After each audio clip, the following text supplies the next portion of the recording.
Health Focus is brought to you by National Medical Stores, NMS, passionate about your life.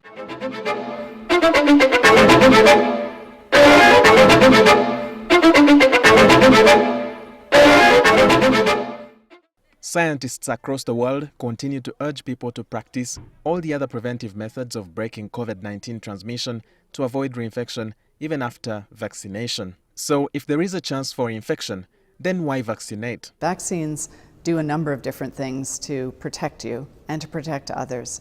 So we've already talked about how the main function of vaccines is to protect you against getting disease. We've also talked about the fact that if you were to get disease, a rare event among vaccinated people, but it does occur, that your disease will be less severe than it would have been if you weren't vaccinated.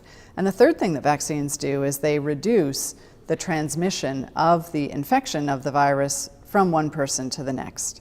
And the way that vaccines do that is in a number of different ways. The first is they can protect you against getting infected at all.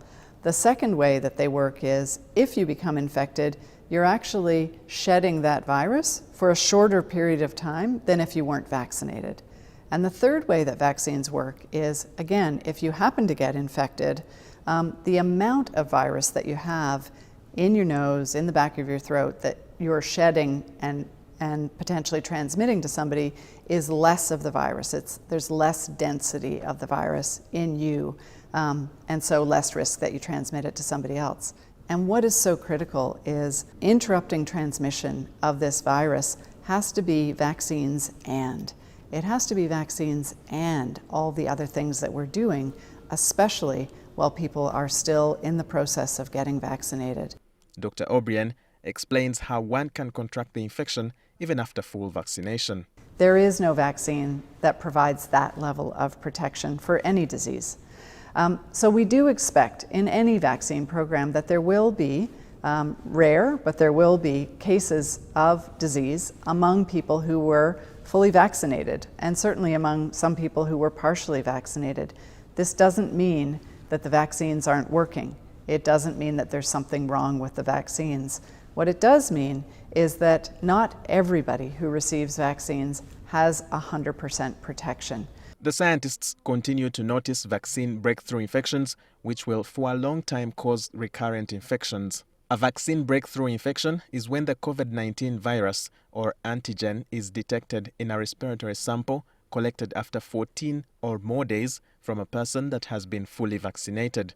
The degree of severity of disease among people who have a breakthrough infection is less severe than the severity of disease among people who aren't vaccinated. So vaccines are operating in a couple of different ways. First, of course, they're preventing people from getting disease at all. And even when disease does occur among a person, people who are fully vaccinated, the severity of that disease is less. How common is breakthrough disease?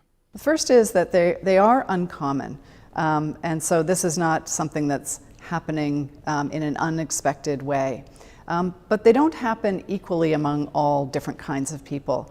People who are at increased risk of disease, so people with frail immune systems, people who are in older age groups, they have a greater risk of having breakthrough disease than other people. So it's not an equal risk of breakthrough disease.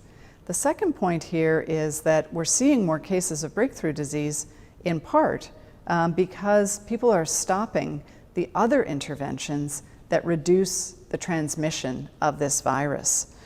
So when the virus starts to transmit at a greater and greater pace and with greater frequency, there's a lot more exposure that everybody has, including people who are vaccinated. Uganda has vaccinated 1,167,733 people cumulatively. Of these, 904,601 have received the first dose, representing 79.4%. About 250,664 people are fully vaccinated, and 230,739 were due for the second jab as of 2nd August. Walter Mwesije, NTV.